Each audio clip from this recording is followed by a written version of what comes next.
Salutare și la mulți ani!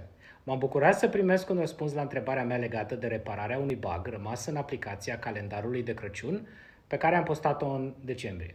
Într-adevăr, cheia stă în a ține cont de luna curentă pentru a calcula dacă ne aflăm sau nu în decembrie.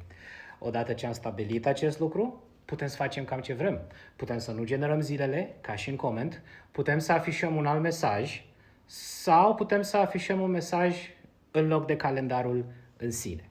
Iar cu această ocazie, mai putem să discutăm despre modul în care sunt returnate indexurile lunii de metoda getMonth, care poate crea confuzie pentru că, spre deosebire de getDate, aceasta numără de la 0, care este luna ianuarie, până la 11, care este luna decembrie.